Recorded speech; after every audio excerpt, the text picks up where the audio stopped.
Once upon a midnight dreary, while I pondered, weak and weary, over many a quaint and curious volume of forgotten lore, while I nodded, nearly napping, suddenly there came a tapping, as of someone gently rapping at my chamber door.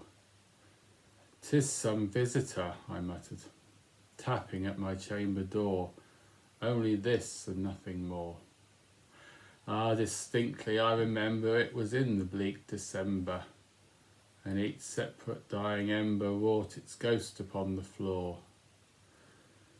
Eagerly I wished the morrow, vainly I had sought to borrow from my books surcease of sorrow, sorrow for the lost Lenore, for the rare and radiant maiden whom the angels named Lenore, nameless here for evermore. And the silken, sad, uncertain rustling of each purple curtain thrilled me, filled me with fantastic terrors never felt before, so that now, to still the beating of my heart, I stood repeating, "'Tis some visitor entreating entrance at my chamber door, some late visitor entreating entrance at my chamber door. This it is, and nothing more." Presently my soul grew stronger, hesitating then no longer. "Sir," said I, "or Madam, truly your forgiveness I implore, but the fact is I was napping, and so gently you came rapping, and so faintly you came tapping at my chamber door, that I scarce was sure I heard you. Here I opened wide the door, darkness there, and nothing more." Deep into that darkness peering, long I stood there wondering, fearing, doubting, dreaming dreams no mortals ever dared to dream before. But the silence was unbroken, and the stillness gave no token, and the only word there spoken was the whispered word, "Lenore." This I whispered, and an echo murmured back the word, "Lenore." Merely this and nothing more. Back into the chamber turning, all my soul within me burning. Soon again I heard a tapping, somewhat louder than before. "Surely," said I, "surely that is something at my window lattice. Let me see then what thereat is, and this mystery explore.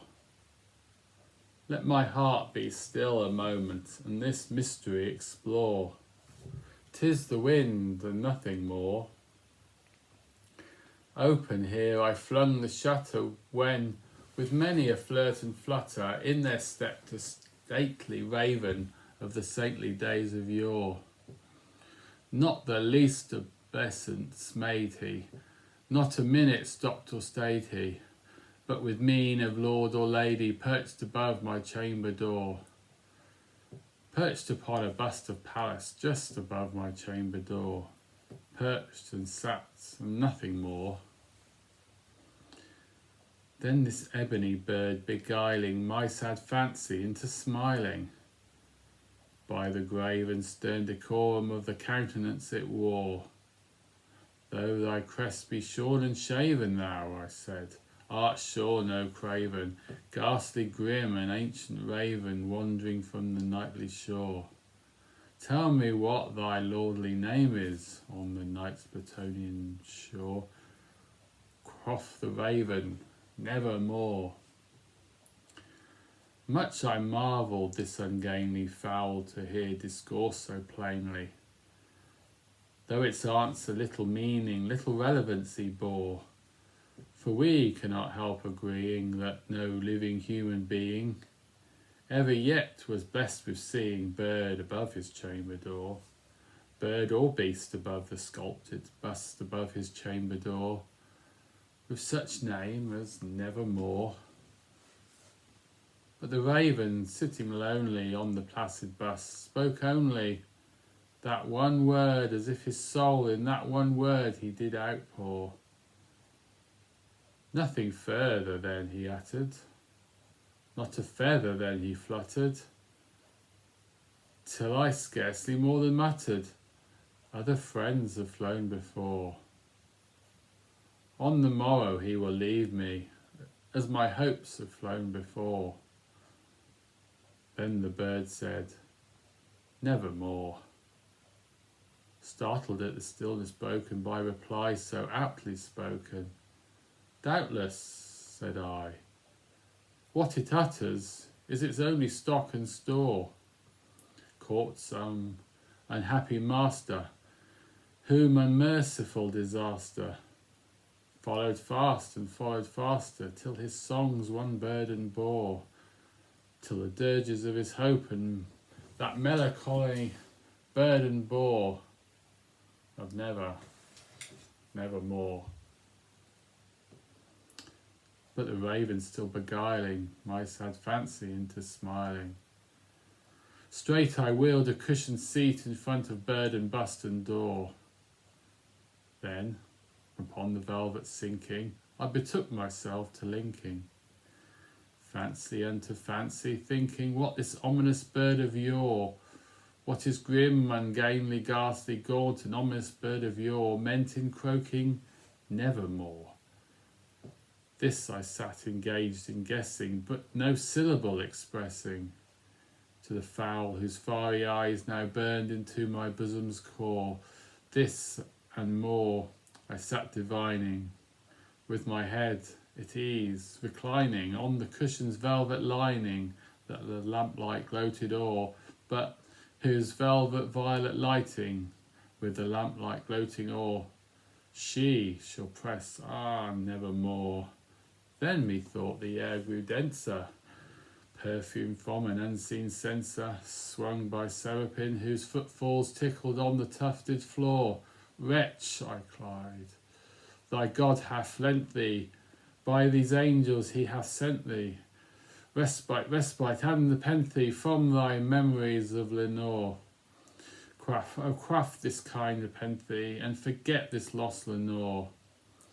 Quoth the raven, nevermore. Prophet, said I, thing of evil, prophet still if bird or devil, whether tempter sent or whether tempest tossed thee here ashore. Desolate, yet all undaunted, on this desert land enchanted, on this home by horror haunted, tell me truly, I implore, is there balm in Gilead? Tell me, I implore. Quoth the raven, nevermore. Prophet, said I, thing of evil, prophet still if bird or devil, by that heaven that bends above us, by that God we both adore. Tell this soul with sorrow laden, if within the distant Aidenn it shall clasp a sainted maiden, whom the angels named Lenore. Clasp a rare and radiant maiden, whom the angels named Lenore. Quoth the raven, nevermore. Be that word our sign in parting, bird or fiend, I shrieked, upstarting. Get thee back into the tempest and the night's plutonium shore. Leave no black plume as a token of that lie thy soul hath spoken. Leave my loneliness unbroken, quit the bust above my door, take thy beak from out my heart, and take thy form from off my door. Quoth the raven, nevermore. And the raven, never flitting, still is sitting on the pallid bust of Pallas just above my chamber door. And his eyes have all the seeming of a demon's that is dreaming, and the lamp light o'er him streaming throws his shadow on the floor. And my soul from out that shadow that lies floating on the floor shall be lifted nevermore.